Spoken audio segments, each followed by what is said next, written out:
Okay, the next item on the agenda is the approval of the regular agenda as presented. Does somebody want to make a motion to approve that? Oh, go ahead. Actually, Mayor, the regular agenda is fine, but the consent agenda, if we can pull out the September 3rd city council meeting minutes and the special city council meeting minutes, I was absent during that meeting, and so I would not be able to approve the consent agenda as is. Okay. All right, so, Are we on the regular agenda right now? no, yeah, approve the regular agenda. So, Second, you got a second? yep. There's been a motion made by Sean, seconded by Rick, with the removal of we'll just act on those two items separately. Yes, so the consent agenda will come with the next item, so, Understood. yep. Yep. So with that, all in favor, say aye. Aye. Opposed, motion carries. All right, the consent agenda minus the two items that Maggie wanted to pull. Is there a motion to approve them? So moved. I'll second. There's been a motion by Rick, second by Maggie. Any discussion, questions? Hearing none, all in favor say aye. Aye. Opposed, motion carries. Okay, now we're gonna approve the September 3rd, 2024 council and special council meeting minutes. Move for approval. Bruce made the motion. Is there a second? Second. Sean made a second. Any questions? All in favor say aye. Aye. Opposed or abstain? I will abstain. Motion carries. All right. Next item on the agenda is the public is invited to be heard on matters that are not on the agenda. The speaker is limited to 5 minutes, so does somebody that's not on the agenda want to speak? Just come on up, state your name and your address, sir. Hi, everyone. My name is Garrett Ikema. If it's all the same, I prefer to not share my address. You're the one that sent me the email letter. Yeah, that's I fine. emailed you last meeting. Yep, that's fine. Before you're here tonight, I know what I'm about to talk about. The council really doesn't have a hand in. I'm really just trying to get this out into the ether. There are way too many drivers in New Prague that need to slow down. And I'll give you some background. My wife and I are big runners. Between the two of us, we've run thousands of miles on the streets of New Prague. We are hyper aware of all of our surroundings while we're running. We've very experienced. We have had, between the two of us, way too many near close calls, and if it wasn't for our hyper awareness, way too many close calls on our streets. Some examples. I was running east up 37, and I was running on the correct side of the road, so on my left. And when I came to Eclipse Parkway, I was in the middle of the intersection. A car came up behind me, turned left in front of me while I was in the intersection, right? There's multiple instances when I come up to a crosswalk. You know, I'm aware of my surroundings, so I'm always pausing at crosswalks no matter what. I was paused at a crosswalk for about 3 seconds, and a car came through this roundabout by the middle school where if it was any higher than a sedan, it probably would have rolled. It was going so fast. So my point is just, you know, I'm me, but we all also know all the kids around on their e-bikes and e-scooters with their AirPods in and everything else. They're not hyper aware. So my plea to the public, you know, the police chief, whomever can do anything about it, just slow down in every aspect of your driving. Slow down on your speed, slow down on obeying traffic controls, and slow down in noticing pedestrians because, like I said, I'm me, and I think we'd all be just devastated if something horrible happened to a kid who is not hyper aware, is not used to knowing to come when they come to an intersection to stop and wait and look for vehicles and all that stuff. So just like I said, a plea to the public, a plea to anybody who will listen, put it out in the ether. Slow down, just slow down. It's not worth it on so many levels, it's just not worth it. So appreciate your time. Thank you. Appreciate you coming in. Thank you. Thank you. Okay, anybody else want to speak to the council? Otherwise, the next item on the agenda is Southern Valley Alliance for Domestic Awareness Month. Point of order, Mr. Yeah. Mayor. Did I miss something? City engineer update, number 5. Oh, I did miss it. I'm sorry. I missed one. God dang it. Okay, city engineer update. Is Chris online? Oh, you got it. Okay. Go ahead, Matt. So the main update is the 2024 CIP project. This morning, they started concreting the curb at Sixth Street Northeast. That would be the last section of curbing that needs to be done. This week, they will also continue doing sidewalks and driveways in that area. And then next week, they plan on paving. So hopefully in the next 2 weeks, that project actually should be wrapped up 99% besides punch list items. We have done, Chris and SEH has started working design for 2025 CIP. They're about that 30%. Usually in January, hit that about 60 to 70% on the drawings. So if you have any questions on any of that? Are they gonna finish those couple curb cutouts or sidewalk ends at, let's see, it would be Lexington and Second? Yep, miscellaneous concrete will be done this week too, after they Okay. do the driveways and sidewalk. All right, thank you. You bet. Okay. Okay, now it's your turn, Darlene. Sorry about that. Oh, not a problem. Can you hear me? Yes, Okay. I'm Darlene Sawyer. I'm a volunteer with Southern Valley Alliance. Now, is there anybody here who does not know who Southern Valley Alliance is? Okay. Well, I'm going to give you a little bit of history. Southern Valley Alliance was started in the 80s by a woman in Belle Plaine who left a domestic abuse situation. And so Southern Valley Alliance was started by her, and it's from when she started till now, she has helped, or I should say, the organization has helped 25,000 individuals, men, women, and children. During that time, she had a place in Belle Plaine, and just recently in January, they built a new place in Shakopee near the courthouse, and it's a new facility, and it's much better suited for what they're doing now, especially since an increase of individuals in domestic abuse situations is about 27%. The hotline is up 23%. Just to give you a little bit of statistics, in New Prague, back in 2020 during COVID, there were 32 cases. Today, there are 17 cases, but that doesn't take in account for there are 500 phone calls in which we do not know the zip code of the individual. Now that I've given you all those statistics, I'm going to tell you a little bit about what it is they do. Just recently, they started a transitional housing program in which the individual has up to 12 months to live in this apartment. And Southern Valley Alliance helps them with childcare, employment. We work with them through the court system. In fact, I'm a court advocate. I go to court with these individuals because the one thing that they say to me, every single person that says to me when they get to court is, I'm scared. They're scared of the individual that they have filed against, or they're also just scared at being in court. And I'm there to tell them, I got your back, and you're stronger than what your abuser thinks you are. So from there, they go through the process and they find out it's not as scary as they thought it was. But if you think about it, the very first time you go to court, you don't know what to expect.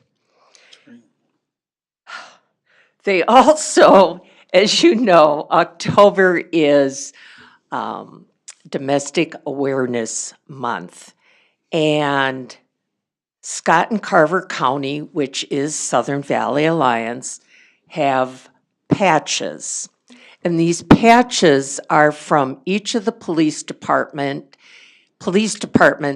and the sheriff's office.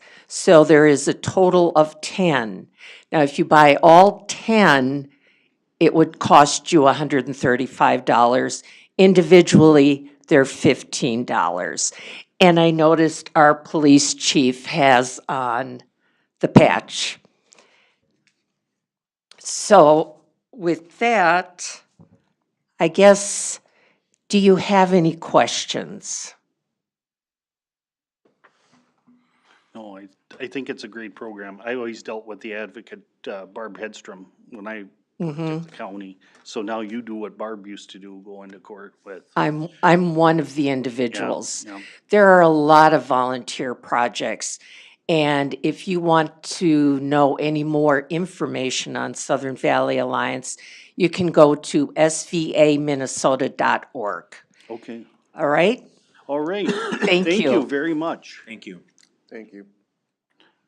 And then I guess there's a proclamation that I'll sign later or sometime tomorrow declaring that. I saw it was in here. Okay, the next item up is Yellow Tree abatement request, tax abatement discussion. Yes, Mr. Mayor. As the council may remember here, last month, Yellow Tree Development was here, kind of proposing a 150-plus unit apartment building. Since that time, they have asked that, they've requested that the city council, I guess at this point, schedule a public hearing for the near future to be able to have a public hearing on whether an abatement would be allowed for them. Their thoughts are 75% up to, or 15 years up to 75% of the taxable value. So that is the request before you tonight. I know that Yellow Tree Development is certainly here if you've got further questions on kind of what their project is. This would be very similar to the Ebert construction project in which you have the public hearing and then can decide whether to move forward from there. And so I guess that is the question before you this evening. Like I said, I can try to answer any questions you may have. Otherwise, like I said, Yellow Tree is certainly here as well if you have questions for them. And Michaela Hewitt with Baker Tilly is online as well, Okay. if you have any questions on a more technical end. Josh, if I'm not mistaken, you were gonna reach out to the county and the school district, because they would be part of that tax abatement as well, right? So yes, so I did. I know when we spoke to the county, Scott County, because we're working in a different county than we did with the other project.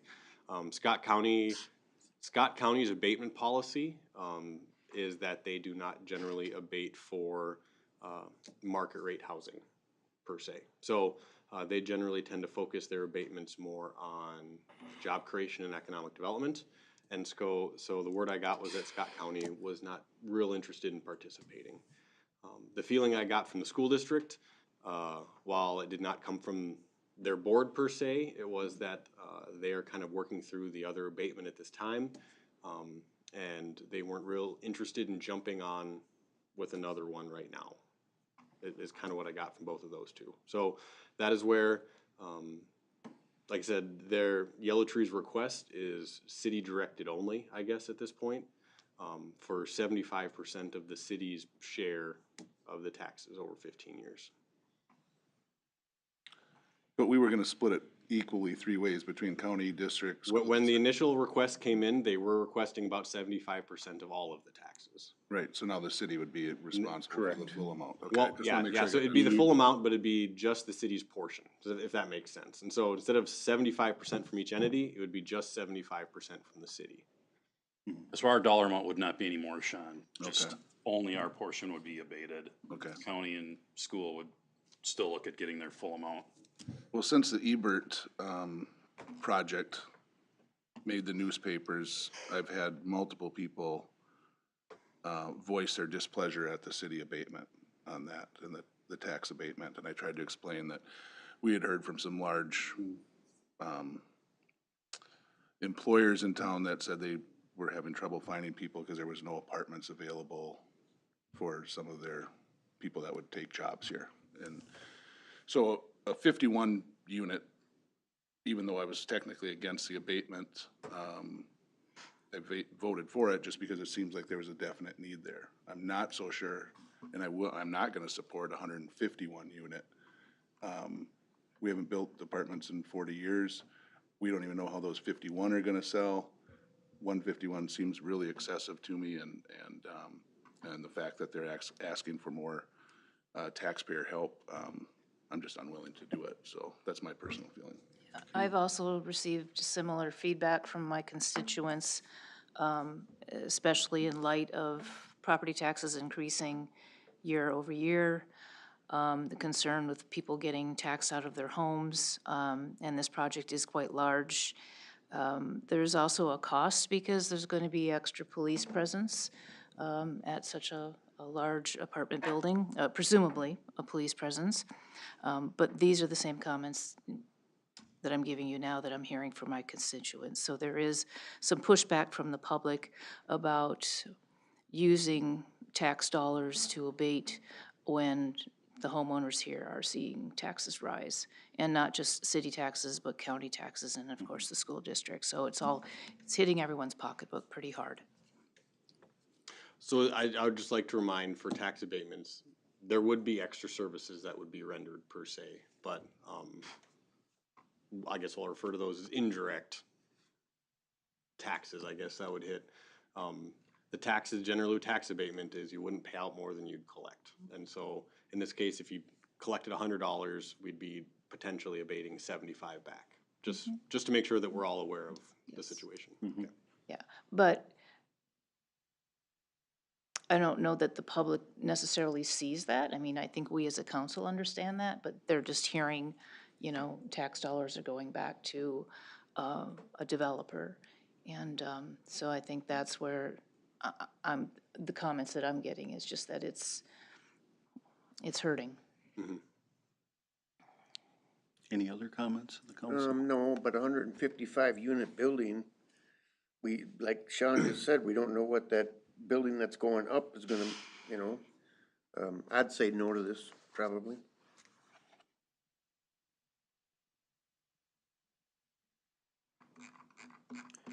The So, I mean, action you're looking for today is to schedule a public hearing. public The hearing. action we're looking for today is if the council's interested in scheduling a public hearing, to obviously discuss further and gain more information as well as to receive direct insight from the public. And hopefully at that meeting also be able to educate some of the public on exactly what's happening. That way, whether they're for or against it, that they would hopefully just have good information on what their opinion is.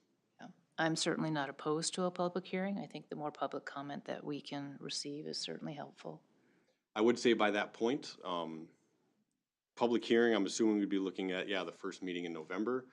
By that point, we'd have potentially made our decision across all three entities for the other project, and so that may also help guide some decision at that point as well. The only other technical piece of information, just for my own benefit, I guess, is just the actual calculation of the debt service coverage. Michaela mentions the financial analysis, but I don't see any way the difference, what the debt service coverage would be before as far as a number and after as a number and how that's being calculated. So just something that can be sent later. Yeah, and we'll certainly try to include as much information as possible. I think she's on if we somehow logged out. Nope, I'm Oh, here, there Josh. you are. Did you get that? Yeah, I'm sorry. You got the question? I did, yes. Okay. I did get the question. And what I will do is follow up with some additional information showing that with and without, essentially the operating revenues and expenses are the same, but then the tax abatement comes in as an additional revenue source to show it meeting that coverage. So what I will do, assuming there's direction from the council to move forward with the public hearing, is share that additional financial information so you can see the comparison of that. In this scenario, 75% city only, how that impacts their cash flow and that debt coverage. Thank you. Okay. So do you need direction or do you need it as a motion? I would like the council to decide whether or not that we will be having Yeah, a public yeah. hearing on November 4th. Okay. Does somebody want to offer that as a motion? I'll Okay. so move that. Okay, Bruce made the motion, I'll second it. Any other discussion or questions? Hearing none, all in favor say aye. Aye. Opposed, motion carries. Okay, thank you. What is the date of that again? November 4th. Thank you, guys. All right, the next item up on the agenda is some resolutions here. The first resolution is approving certification of mowing of and property maintenance charges to the property tax roll. Yeah, so if you take a look at the information in the packet will be a little different than, well, unless you re-uploaded your packet before the meeting tonight, but I did hand out new resolutions. Yeah. We had a few people pay off Good. some of the mowing and a good chunk of the unpaid utility expenses. So I just wanted to point that out. But yeah, generally speaking, every year from September 15th through September 14th of the following year is when we track those property tax assessments that are both for property maintenance, including mowing, shoveling, junk removal, and then the other ones for utility billing, related matters. Again, not including electric charges for reasons that are under law for that type of thing. So we did get it down from, I think we had, I don't know if I put the number in here exactly, but yeah, we were about 7,000 on utility billing and 4,000 on mowing, and I apologize, I don't have the total of the revised amount, but I think it got down to 3 mowing and property maintenance charges, and then I think it was 11 total properties for the utility billing, so almost cut in half from the list that we had last week. Good. So people do continue to typically pay that even after you would approve the resolution tonight. We have to get those into the county by the 15th to have them certified. So between now and the 15th, there could be some more that get paid off, but we submit and record what would be on the record as of tonight. And get those on the tax rolls. Just for 1 year, we don't typically include any interest or anything. It's just a one and done for the charges for every one of these assessments that we have. And again, this follows state statute for service charges as well as city code 3401 and 9250 that authorize that. Okay. And I would note very briefly, one of the big questions we get is why are the administrative charges so much? So typically we add $100 if it gets to this point where they have not paid to pay for the recording of the resolution at the counties, and then all the other certification paperwork that we have to do. And some people find it excessive, like, for example, you might have had a $40 mowing bill, and then we tack on another $100, but we don't want it to get to this point, we want it to get paid. So that's typically, cover staff time, so that's one of the biggest complaints, I guess, we get about that, but we don't want to be your property maintenance company, and I don't want to speak for utilities, but they would like to get paid without going through all the trouble, so. Yep. So it works pretty well every year. We've been doing it for, I think going back, I think 2010 is when we started for both of these, actually putting them on the property taxes, so it's been working well. Okay. That's all I have. I'll make a motion that we approve resolution 24-10-07-01. That is the certification of mowing and property maintenance charges to the property tax roll. I'll second. Okay, there's been a motion made by Sean, seconded by Maggie. Any other questions? Hearing none, all in favor say aye. Aye. Opposed, motion carries. Somebody want to offer that second amendment? I'll also make a motion to approve Resolution 2410-0702, approving the certification of municipal utility billing charges to property tax roll. Okay, is there a second? Second. Okay, I heard Bruce, so, so with that, any other questions on that? Hearing none, all in favor say aye. Aye. Opposed, motion carries. All right, the next item up on the agenda is interim use permit for exterior storage at the former mill located Yeah, I at do have a 100 quick Second PowerPoint, Avenue Mitch, you could- Southwest. Get that going. That one's yours. So FYI, Ken has to leave here in about 20 minutes, so the longer this takes, you might have to listen to me talk. No, then he. Hurry up, Ken. Yeah, he hurries it up, cause I think All right, there we go. So, first item from the planning commission tonight is interim use permit I-2 2024 for exterior storage in the light industrial zoning district at, we're just calling the property 100 Second Avenue Southwest generically. We do have suites for every tenant in there, but until we get further along, this is what we're going for with the address. So we had the planning commission review the request last week. History, the mill has been there back since the late 1800s. The mill did close in 2019, and we've had a number of land use requests from conditional use permits to interim use permits that have come before the council and been approved since that time. What the applicant tonight is looking for, and I do want to note that we have Rick and Bill as part of the ownership group here in the audience, but they're proposing to take the covered railroad spur area between kind of the two main portions of the building. It's about 28,000 square feet. They want to screen off that area from Main Street and then do exterior storage for vehicles and recreational equipment, as well as rail cars, I should point out, for no more than 3 years. So it would run from, if this is approved tonight, for a 3-year period ending in 2027, just so they can generate some additional revenue, help them build the mill further along that plan again to get it repurposed for longer term and more appropriate uses for that area. Again, the property is still zoned I-1 light industrial. We do have it as a possible guided area for a downtown flex district, but we have not adopted our new comp plan yet. So that's why we're looking at it as an interim use, as kind of an in-between ultimate use of the property and the industrial zoning that we have now. So staff felt this was a good kind of middle ground to move it in that direction. So during the public hearing, Bill Gibson and Rick Kahn, again, part of the ownership group, did make a suggestion. So we had discussion at the planning commission meeting. Mock Lumber has a number of supplies out and around the site.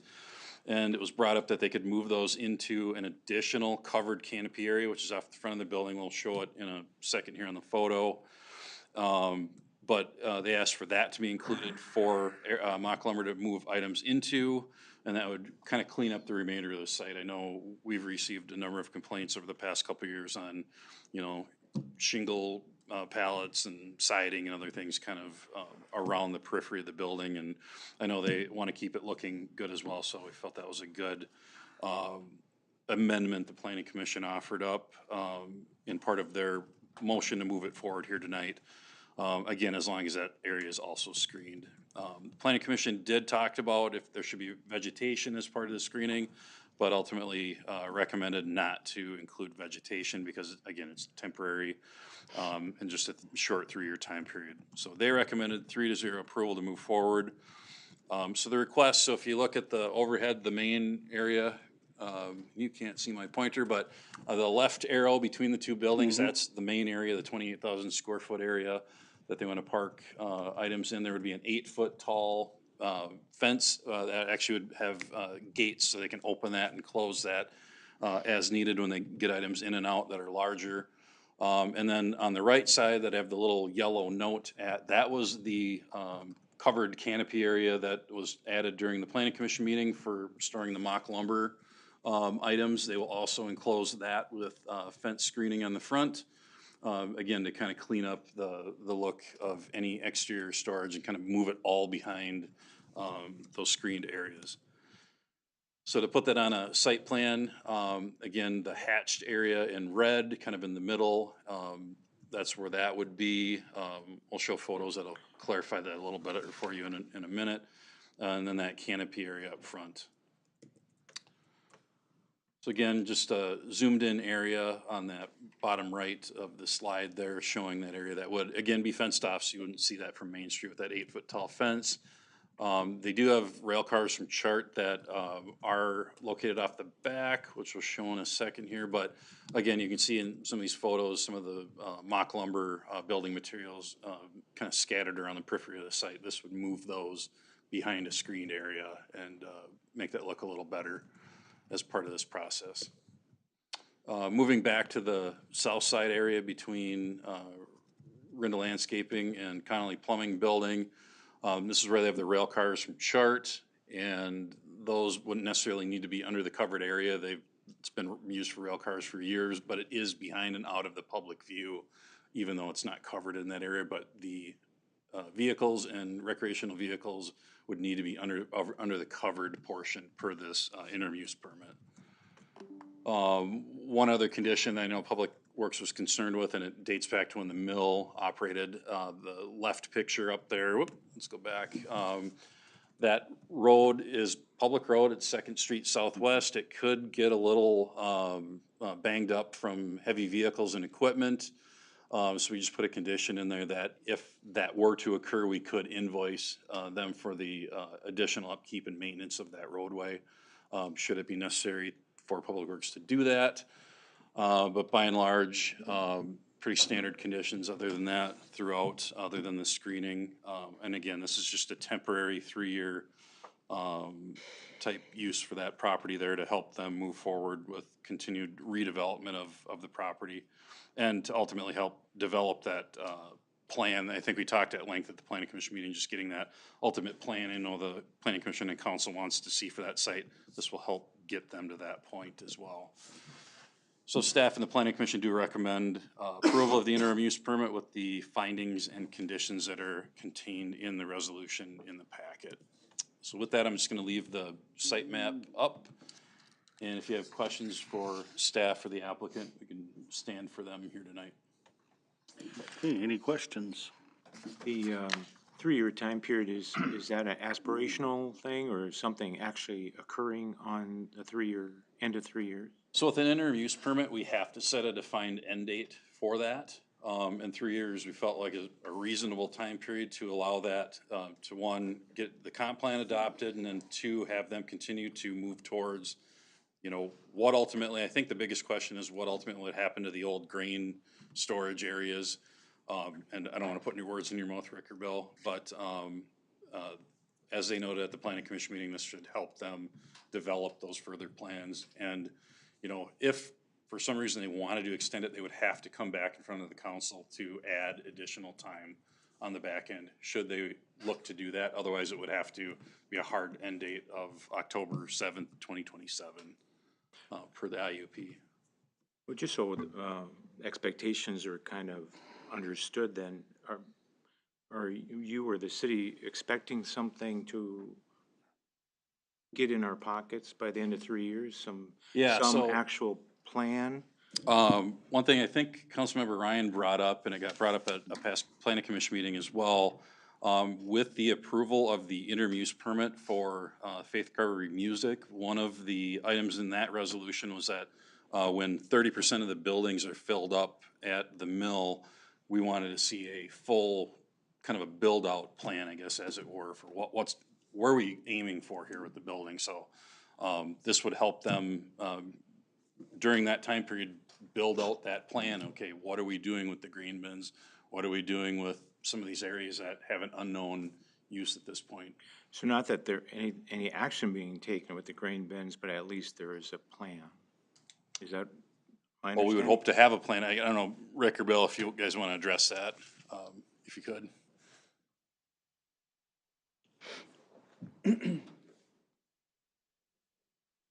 I'm Bill Gibson and one of the owners of the mill. Up to this date, we've been reactive on the property because starting out with we didn't have water, we didn't have sprinklers, we didn't have heat, it was just, the whole mill was closed up, right? So we had to start in one spot, and it started with the flea market and just warehouse with no bathrooms or anything, starting with that. We've added some warehouse space, we've been able to add heat.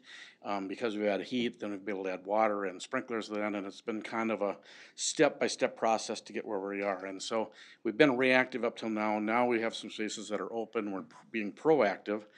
This is part of our proactive thing that we can, it's some space that we have available that we can generate some income. We've put in about $750,000 into the mill so far with not a lot of return. You know, different things have gone in. We've done some ADA bathrooms. We had to do an ADA ramp. We, just for the faith thing, you know, we're renting at $800 a month. The ramp costs 50 grand to put in. So, not a great return, but a long term, you know, for the mills. So, we're heading the direction of being able to put a plan together. We have a couple of anchor tenants that we're talking to, and you know, I think that those will be a positive impact for the city, and those will be a major play. We are talking to somebody about the silos. They're not interested today because it's the middle of harvest season, but in November, they've said that they would talk to us. Potentially, I've got that going on. When you have that, I don't know if that means that they're gonna use trucks or rail. I don't wanna mess with the rails until we really know what's gonna go on with that. I mean, the whole thing, it would be nice if we can use the rails, because the rails, I think, are a positive influence for the city. I don't wanna get rid of the rails, because then all of a sudden the rail company says, hey, you know, let's pull out, maybe if Chart doesn't, you know, we just wanna keep the services going. So, I think that answers the question. Yeah, I appreciate it, and I want to thank you for the investment that you're putting into it, and you've obviously done a lot of work to it. My only comment is to make sure that we have a good understanding of what we're each wanting at the end of 3 years, so there's no surprises that say, well, we expected this, and now we're not going to do it if you want an extension or something like that. Just so there's good communication and you have a good understanding of what we looking for, and vice versa. Yeah, our intention is a short term. We've got the space and we can use it. You know, trying to navigate what the future plan is, which is kind of an unknown at this moment in time with what to do. I mean, the mill is such a unique property. It's not easy to figure out the plan. And so this is helping us to navigate that until we do figure out the plan. The 3 years was suggested. You know, I told you it was short term was the plan to begin with. Will we come back at the end of 3 years? I mean, I would hope not, but I mean, I can't guarantee that. But our thought is that we'll by that time have somebody figured out with the silos. I would like, the best of all worlds would be that we can find somebody that's filling the silos with grain or corn or something like that. But outside the box, it could be apartments. You know, people are doing that kind of a thing. And I don't know, you know, we gotta do something. I don't, the thought of ripping them down isn't appetizing to me, so we're trying, we're trying whatever we can to do it. On the other side of that, we can only move so fast as well. We're trying to work on all fronts, but we're trying to make sure that every step we make is a positive step, as opposed to doing something and then having to come back on it. And so, but I think so far I feel like we've been plodding, just like a turtle, you know, but I think all of our steps have been positive, and you know, it doesn't seem like it's moving very fast, but really we have done a lot of work. So. Because you mentioned to me at one point that you had these silos inspected and by an engineer and. Yeah, the silos have been certified, Yep. so we're good that way. Yep. One of the things of the mill is that you can bring grain in, but it was never made to bring grain back out. It was meant to turn it into flour, right? So they don't have the machinery there to bring it back out, so that's equipment that we would need to purchase. On the other hand, we have silos that are, I don't know what it costs to build a silo, but let's say it's $100,000. I got 20 of them. All right, so I've got a huge asset that is sitting empty there. I should be able to make an agreement with somebody that needs silos, that, you know, make a partnership or something, that somebody should use them. And so we're trying to navigate that, and, you know, I made some calls, but I'm hoping I made the right calls, so we'll find out. So. Thank you. Minneapolis made apartments out of their silos that were empty. It's out there. I mean, people are doing it, you know, but recognize that I have 20 of them, and there's 4 stories worth of them. So, you know, how many apartments do you need? How many people will take silo apartments? I don't know. Yeah. It's not like it's a huge market in New Prague for renting. So I don't know. It's a huge cost, and maybe it would return. Cool. Ken, have a question. So what does this square footage put them at? They're over the 30,000, but This isn't actually in a building? no, but it's being utilized. I think that was the general consensus of. Yeah. We just didn't want it hodgepodge together with multiple little things. Yep. And it's starting to go that way. I appreciate the investment too, like Bruce said, but I do have concerns because I've sat. If you, Yeah. We started down here, so this was where the flea market is, we have CME up in here. MV is taken over this. ASI was in the back part of this, we've got a construction company that's taking part of this space. There's the Faith Recovery that's in the offices, and we have also rented out another office here. So that's the direction, that's where we started. There's bathrooms right here that we've redone. There's some extra space now that's here, and there's some extra space here that's ready to rent. And then we're talking to some people in the front side. Let's see here, what else is it? But there is extra space in here. I mean, I don't know what we do with there's a wood building that it's like 5 stories high, and there's no elevator, right? So I don't know if it's practical to put an elevator in to make that space usable. It's hard to figure that out. We've had a couple people talking the space up here, so I wouldn't say it's hodgepodge. It's pretty much, we've gone this direction because we had to do the heat and then the water and whatever, so now we've got this direction, but the rest of it is now pretty ready to go. I mean, we're moving forward with it, and, Well, that brought up another interesting question. So now you say you're talking about renting out that other area here, and you guys have invested $750,000, which I applaud you on, and I'm very appreciative. But now we're getting into that hodgepodge thing, and all we're asking for is 50,000. I think you quoted in a planning commission meeting that a study like that would cost $50,000. You've already invested $750,000.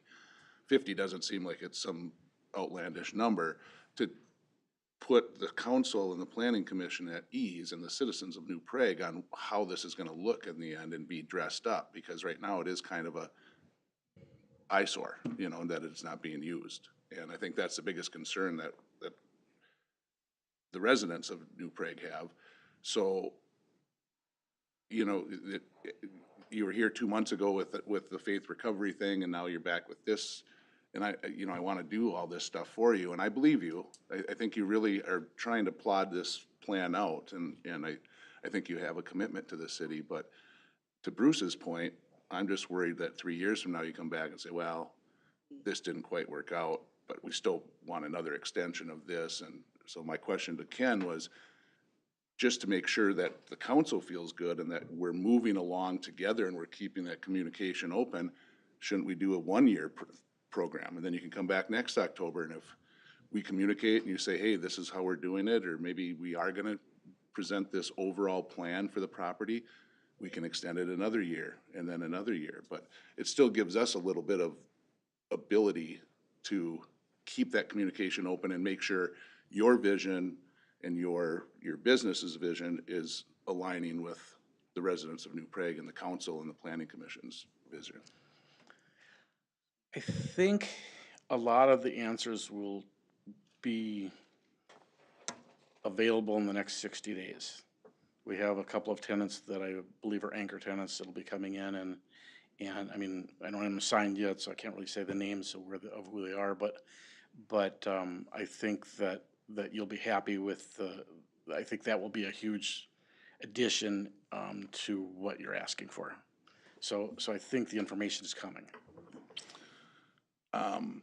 And I believe you, but I've heard that before from other developers. So I mean, I'm just trying to protect us from a certain standpoint. I think maybe the council should think of doing maybe just a 1-year thing to make sure that we have a little bit of control with it and that we can.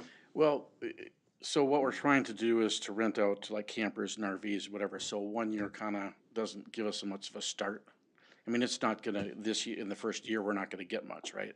It's gonna be something that we have to generate and to actually get moving. So 1 year doesn't help.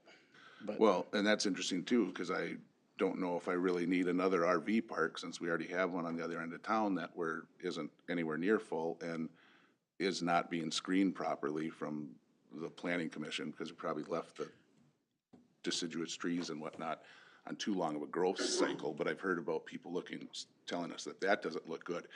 I don't know if I want to see another one on Main Street next to a beautiful hotel, that we're trying to redevelop in a Pops, amphitheater thing across the street. We're investing money in trying to address that part of town desperately, and now But it seems to me that we're dressing it up by putting in the screen fencing, that now you don't have the screen fencing, so I think that we're doing something to help that look. right, but that overall plan, screen fencing is somewhat nice, but it can also become ratty and look terrible and like a big fortress with a box and around it. So that would be part of the overall plan. How are you gonna dress it up with landscaping? How are you gonna do that? That was what the planning commission was ultimately getting at when we were looking for this overall plan for this area. So, I don't know, my recommendation would be maybe just to keep that line of communication open, that we decide that we'll grant this variance for 1 year instead of 3, knowing full well that you can come back next October, and if everything's looking good and you have this plan, or you have these new tenants and whatever else, you know, it still keeps that dialogue open and it still gives us some type of control. Can we split that to a 2-year? I don't even know if the rest of the councils might be fine with a 3-year. I'm just throwing it out at theirs for discussion right now.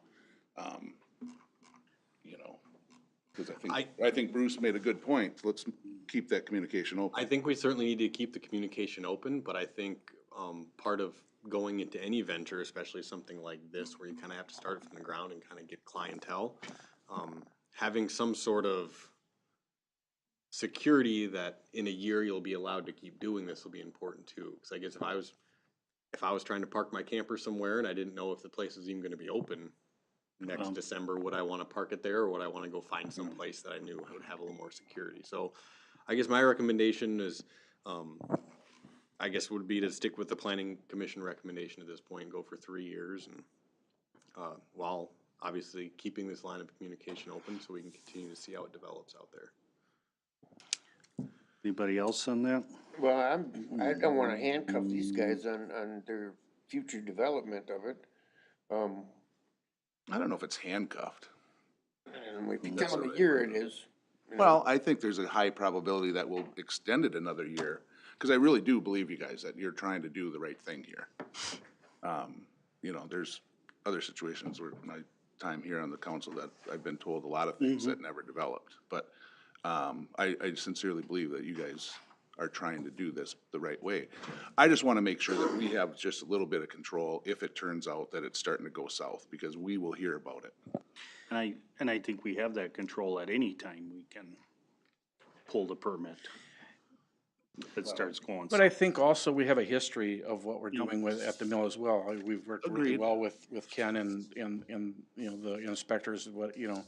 I think we've been very, very side by side working on the whole thing. And then again, we're just starting. This is a long-term project and we've got more to do, a lot more to do, so. Well, with that being said, then why would you be opposed to a 1 year if you know that Because, it'll like just they be say, I renewed think you're every year? handcuffing us with the 1 year. I think I can't get it started at a 1 year. The gates, just one said it is $3,200. I don't know that I'm gonna generate $3,200 worth of revenue in that short a time period, so you're. Yeah, but you've already invested 750,000. I don't want to argue with you about it, but I'm just saying, you have invested money in there because you see some potential there as a business. So, a gate, Well, can we answer the question? So if we approve the conditional use or interim use permit, and something is not working out, can we address it and potentially rescind it or Yes. revise it? So it's still on the table for discussion. I'm fine with the 3 years. I think, to your point, that you need some certain period of time to generate that business and assure people that, you know, that is gonna be available year over year. And knowing that we still are able to address it if things just don't seem right. And to date, I think what you're doing with the property has been really wonderful, and clearly you're investing a lot of money, and you have a vested interest in making it prosper. So, We've had just also the fire you guys, the fire department's been through there, you guys been able to use it. We've let the fire department use training there as well, so, I mean, there's been some positive things that have happened out of that with the city, so. So yes, to answer your question, Maggie, there are 17 conditions within this interim use permit, and they must meet all of those to maintain the permit. So if for some reason they don't meet one of those and don't pass the smell test, we are able to pull the permit. 17 sounds like a lot that would give us a leeway, but I can't recall all 17 different conditional use permits. So if the screening, let's say, started to be in disrepair or damaged somehow, that could negate. Yes, so the condition is that the screen must be opaque, must provide 80% opacity, I'm not sure how to pronounce that word, year-round. So for some reason, the screening went into disrepair and started falling apart, well, it's not gonna provide that 80% opaque, and we could certainly either fix your screening or we're gonna pull your permit type of situation. I think there's enough stuff in there that could, we could amend it at any time. I'm good with the 3 years too. Josh Kennan's left, but the actual screening that's been proposed, is it aesthetically okay? Are we gonna see a purple Vikings emblem on the side? I'm assuming you're okay with the purple Well, Vikings I'm, emblem. yeah, I'm okay. But I'm gonna tell you, it's probably not gonna be the Packers, so. But has planning and zoning, or were you familiar with what the aesthetic look is gonna be with the screening? I'm not super familiar. I think they had quite an extensive conversation about it, because Ken does make mention in the notes that they talked about at one point with the vegetative screening and decided to back off of that due to the I think it'd be- temporary use of the property. And so, I don't see anything detailed as far as look and feel, so I don't know if it's gonna be a canvas with steel bars or what, but. did you know exactly how you guys planned on having it screened? My impression is that we would have the strips that go through the fence. That's my impression. of what Like we're planning the to do. boat works out there? Yes, I believe they've got that. Yeah, okay. Is there a certain color that looks better than others, or do you have is it standard bright green, or? I don't care. Yeah. Tell me what color you want. I don't have a particular, I'm not advocating I think one of either the way, more, I'm just more saying. common colors tend to either be your darker colors, like a dark green that kind of resembles that same color of foliage or whatnot if it was around there. I mean, for the town, for the community, something that's Brown and not black, I was gonna sticking say. out, that's, It's not gonna be brightly. I mean, my thought would be beige, but, yeah, you know. okay. Can you paint that one stack, like a candy cane? Okay, I would take a motion for approval of the permit.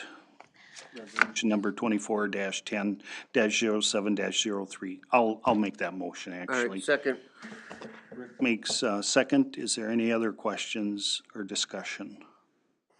Hearing none, all in favor say aye. Aye. Opposed, motion carries. Thank you, Bill. Good luck. Thank you, Bill. Okay, now the next item is the outdoor seating at Sugar Rose Bake Shop. So I was a little confused on this. They're just looking for outside seating on the front side, is that correct? Or on the side? That is correct, so I Okay. can run through a quick PowerPoint here if you'd like.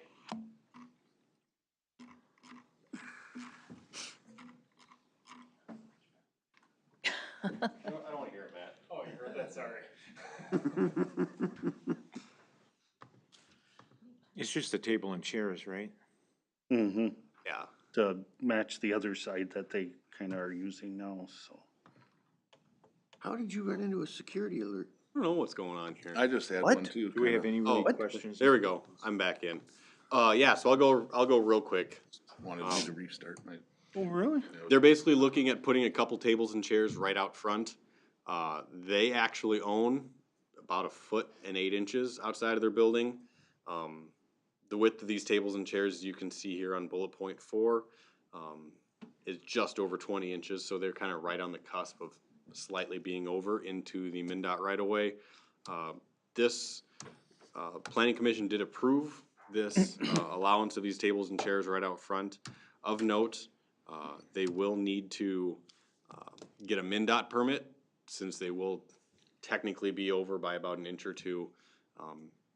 And so they do have to follow all those MnDOT regulations. But that picture right there on the left-hand side is what it would kind of look like on both sides. It'd be a small table and chairs, just sitting out front. Okay. So I guess I will stand for any questions, but that is their request. Planning Commission, like I said, did approve this at a 3-0 vote. Does council have any questions? Otherwise, I'd take a motion for approval. So moved. Second. Been a motion and a second to approve the resolution 24-10-07-04. Thank you. Any other questions? Otherwise, all in favor say aye. Aye. Aye. Opposed, motion carries. Okay, the next item is this fence. Yes, so a little background on this is a variance request for a 5-foot tall fence at 1232 Olivia Street. This is a fence that is currently built and in place, so they're asking for this 5-foot tall fence to remain as it is. So it's this fence, that chain link is our 5 foot. This is the black chain link fence down on Olivia that is currently there. They're asking for approval. This is the black chain link fence that is currently there. They're asking for it to remain. Okay. There is note that the properties around them do have 6-foot tall fences, wooden privacy. This is not a privacy fence. The ordinance does not allow for a fence to exceed 4 feet tall until the rear corner of the home, or from the rear corner of the home to 30 feet away. So, being that this is a corner lot, it does tend to have unique properties that a lot of times when some people buy corner lots, they're not fully aware of those properties.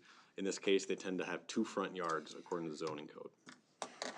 So staff does recommend that the west side of the fence be adjusted so that it's behind the back corner of the home, though Planning Commission did recommend against this specific condition. Okay. And ultimately, Planning Commission did recommend approval of this by a vote of 3-0. So going into the property, when you look at this, the red line represents where the fence is allowed to be taller than 4 feet according to the zoning code. The blue line represents the existing fence at 5 feet tall. So you can see it does go down closer to the trail and then also kind of gets in next to the home of what would be considered the front yard according to the zoning code since it is a corner lot. The solid green line is what staff was recommending the fence be taken down to 4 feet. And then the rest of the blue line be allowed to continue as is with the 5 feet tall. Here are a few pictures, just kind of the lot. As you can see, usually black chain link are some of the least intrusive looking fences. They look sure. As I stated, staff and planning commission were slightly against each other on what they recommended approval here. Staff recommended that the one small portion of the fence be changed to meet the code at 4 feet, and planning commission did recommend allowing the 5 foot as is all the way around. So, Why was staff's recommendation for the 4 feet? I think staff's recommendation was try to get a little bit fewfold. One, as you got up back closer, if you look at that green line there, it does approach getting closer to the street, and so it was trying to basically maintain the spirit of the ordinance, which was to keep taller fences out of what would be considered front yards. And the planning commission, from what I could basically understand, was they thought the fence didn't look all that intrusive, and they were okay with it being forward. Does that lock us in though from ever enforcing that again? With a variance, nothing ever is truly locked in. It is Okay. up to the council to say one way or the other. If Robin and I were neighbors and she wanted an 8-foot fence and you guys said, okay, but Josh, you can't have a 5, that's really up to the council. But that, you may have property owners that want to hear that as well. Like I said, of note, this fence was put up first as 5 feet, and then it wasn't until it was noticed during an inspection that staff became aware that it was taller than it was supposed to be. Yeah. Is this, or do we require permits for fence? Yes, we do. That's how. So, yeah, I don't believe there's a fee. This would be a Ken question. I don't believe there's a fee, but it's a permit just so we can be fully aware of where everything is at. Do we know if a vendor installed it or the individual homeowners did? I believe just from comments that the homeowner made that it was a vendor that installed it. Did the vendor require, or got the permit? I believe so.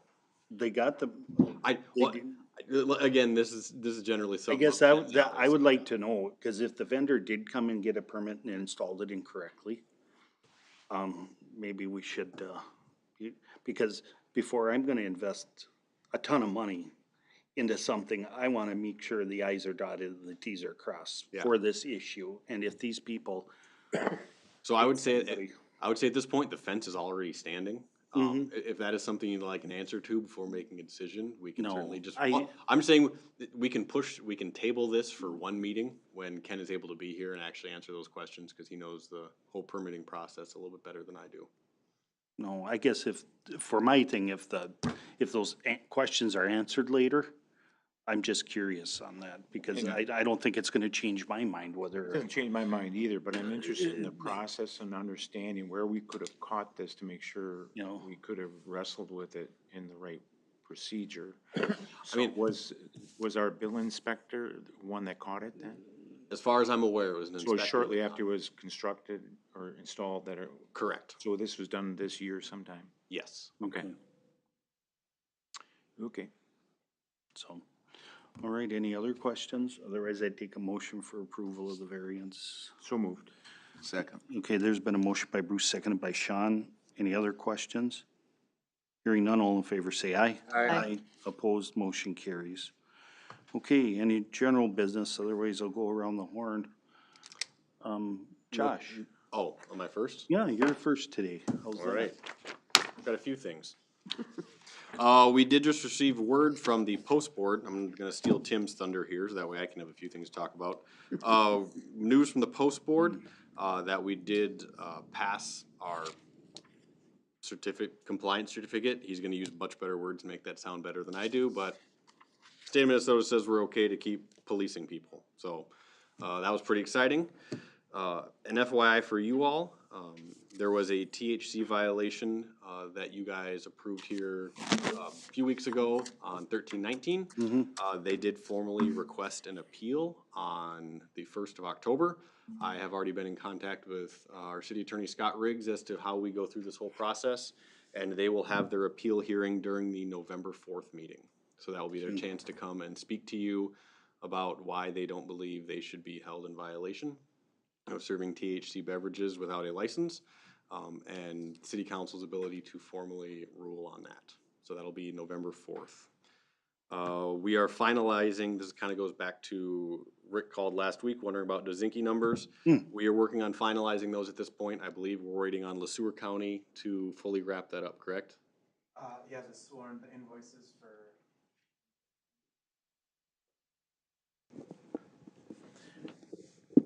We would just wait for the invoices from both Scott and LeSueur County for their sworn deputies in their cycles. So just like if we would work in an extra shift or how that gets invoiced with their pay cycles. So I have not heard from either of those. So once that is finalized, I will finish up that final report.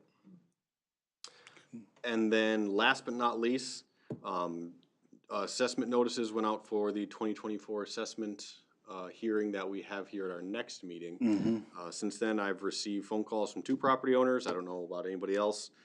Both of them just kind of had questions on the whole process, on when the hearing was, if they were gonna pay early, what those would be.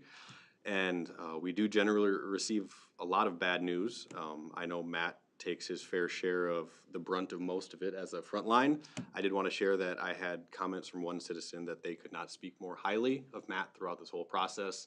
From the very beginning, last year, when they started putting information out to, through that whole process, and then as soon as work started, at one point, they went through some medical difficulties, and even when their driveway was closed, he said Matt went above and beyond to make sure that they could get in and out of their driveway when they needed to. So we only really usually hear bad news from these assessments and stuff, so I wanted to pass those commendations along.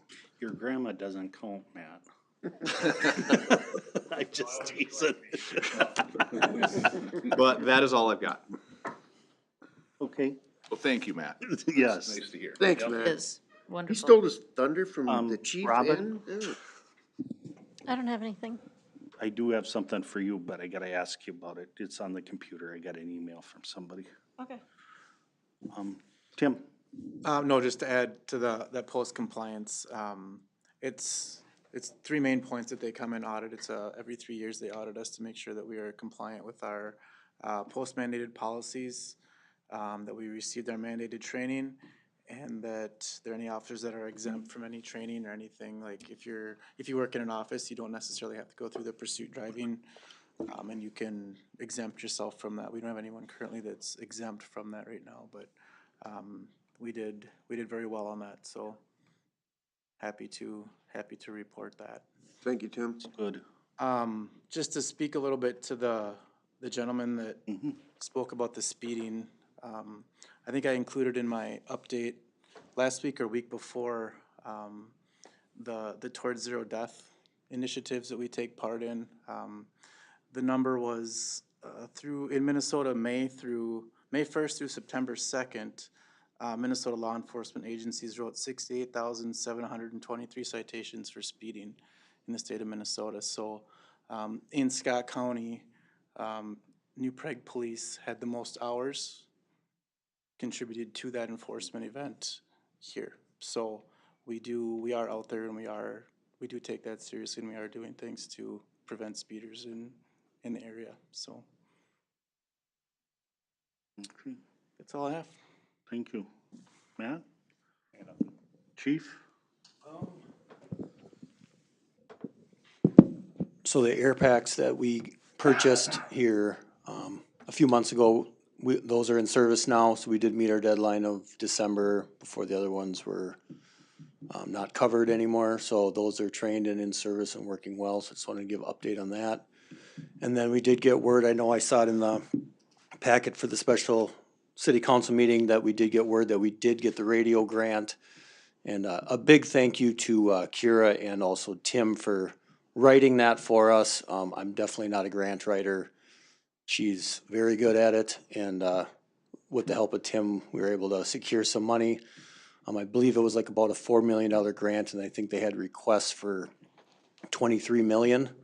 So us getting some money was probably a very small chance, and getting some was huge. So Yeah, good. it was real How did nice. yesterday turn out? Yesterday was great. We had a great turnout. We usually have about 12 boxes of donuts left, and I don't know if there was a box left, so it was, yeah. So it was a great turnout, given the weather, the wind and everything, considering it was a real good day. Nice crowd there. Yeah, by the way. yep, it was good. So how many boxes did the mayor take? I heard he was one I of the did last. not take any donuts. I saw him with some syrup, tired but not cop, he donuts. probably I did have some. syrup. Maggie? I don't have anything. Sean? No, I'm sorry I missed the fire thing, but being a huge Vikings fan, it was tough to pull my. We did have some TVs. Yes, they did. Oh, shoot. I should have. At first, I was wondering why all the guys were standing over in the corner and looking at the map, and then I saw the TV. I didn't see that right away. No, I don't have anything else. Okay. Couple of Thursdays ago, I had the, opportunity and anyway, I had the opportunity to meet the President of the Czech Republic in Chicago. He was here in the United States, and I was invited as the mayor of New Prague down to, Chicago by the consulate. And, it was a great honor to meet the president. He's only been a president for about a year now, so he was in the UN, and then he came to Chicago to give a speech and stuff. So, so New Prague was represented in Chicago a couple weeks ago. So it was a nice event. That's all I have. Great. Matt, when you went through Chris's report, I didn't catch, or maybe I forgot, or the city center grading plan is Oh, been yeah. paused. I wasn't aware of that. What? I know they were waiting back to get some information from Josh, you know the company? Yeah, so MSA, I think I MSA, kind of shared with you that MSA did complete their portion and finally get that. It was late, but they got it, I think it was late last week, they got that over to SEH. The paused is that we'd kind of been talking that maybe we could get that graded out here before the snow or the ground froze up. And now Chris Knutson doesn't know if he'd be able to make that timeline. So we should still be able to get it graded in the spring before Pops would start building out there. It's just that it probably is not gonna be a fall grading now, shooting more for a first in the spring grading. That's kind of the paused comment as far as I'm aware. Okay, so it's, it seems to imply that we're pausing it, but you're saying that CH is pausing. It's kind of a recommendation off of SEH that they don't know if, originally, if we'd gotten the stuff a month ago, we may have been able to get that graded out there this fall. But now, since they've got to kind of finish up their grading plans for the better part of the area, SEH didn't think they'd be able to get that done in time now for this fall. And we don't have to go into detail, but is general thinking that some of the dirt for the pond is going to be used or help with grading of the site? That I am not entirely sure of, to be honest. Well, my concern is only that we try to coordinate this maybe, because it seems that the grading plan is probably an important part of it to get started first before you can tell Pops exactly where is the square of dirt where it can be at. And if you don't have the grading plan done yet, that kind of holds up the whole process. And So I will talk to Chris because I don't know the exact detail. I don't know if the plan is to kind of get the grading plan done and then bid out in the spring, or if it's to kind of pause it and finish it up in the winter spring. So I'll talk to Chris because you're right. I mean, if Pops wants to get their plans together, if we have our grading plans done, then they should be able to work off of those. right, and our architect is starting to work on it and asking, exactly where is the footprint, where can the foundation go, and where can we get soil tests done, and it seems like we have to kind of walk hand in hand here together. So just so we kind of work that out maybe a little bit. I will. I'll work on that. And then my second comment or request really is that I think it's very valuable that we receive some comments on the Yellow Tree tax abatement issue, and I would just encourage other city council members to see if we can get people to actually come to the public hearing and make statements, or Put them in writing and or a lot submit of people are concerned with coming. We're more than welcome to receive written comments. Written comments, or reach out to staff too. That way, if for some reason they have a misunderstanding of what exactly a tax abatement is, that we can talk to them too. So. Right, I think there are very legitimate concerns. It would just, sometimes it's difficult when we don't know who's saying it and where are they. Are they city residents making these comments, or are they non-residents, or are they just not like me, or whatever the person is? But Hey Bruce, if I can piggyback off what you said, so I'm doing wastewater superintendent interviews right now, and when you're talking about a superintendent position, you're looking outside of New Prague area. I mean, I've had applicants from Iowa. So 2 of them would have to relocate if they were selected for the position. And I'm not saying I'm for abatement or against it. I'm just voicing some of their concerns where I looked up New Prague and surrounding areas and there's like nowhere to rent. And I said, yeah, there isn't much. We are having this issue with rental properties, and, I've kind of let them know where the city's looking at these 2 facilities on, moving forward, but that wouldn't be available until earliest end of next year. So I think, just so you know, it is a concern for even employment for New Prague. So again, not saying I'm for it or against it, I'm just voicing other opinions that I hear from other people. thank you, that's all I got. Okay, Rick? No, thanks Tim and Steve, for their extra work they did on some of that stuff. And I'm good. Okay, I would, Just a quick question, Matt, to that point. I find it hard to believe that a superintendent can't find a place to rent I mean, that's a 6-figure job, the wastewater superintendent. I mean, it's not like it just seems like that's a stretch. Well, there's not a lot of properties for rent in New Prague. No, not necessarily, but yeah. I mean, I can't tell you what their financial situations, and if they want to rent a 4,000 square foot house for $4,000, I don't know that, but I know they said they were looking for apartment complexes, and that there's nothing around here. Which, it's true, if I search New Prague rental properties, which I have done after they voice their concerns, nothing comes up besides mainly Eastgate and Westgate. Is it a requirement that they reside within the city limits? Not new, nope, there's as of today, they can be within 45 minutes. Before this was 30 minutes. I guess I will before say, today's Sean, council meeting. I think this is the first place that I've lived that I was lucky enough to just fall into a house right before I got here. Most places I've always lived, you end up renting an apartment for a year. That way you don't feel rushed buying a home. And so that may be a situation too, where they want to move to town but they don't, nothing on the market that they immediately want, but they don't want to necessarily spend an arm and a leg on a full house until they know exactly where they want to live either. And I would also put out there, the superintendent job is not 6 figures right away, just so you know, it starts considerably lower than that. Does it? Oh, okay. Okay, I would take a motion to adjourn. So move. Second? I'll second. Okay, motion by Brick, second by Maggie. All in favor, say aye. Aye. Opposed, motion carries. So then we have a budget meeting coming up here after. So just so you guys know, I put an email from Den Gardner Yep, on your table just regarding kind of the budget discussions at the last meeting.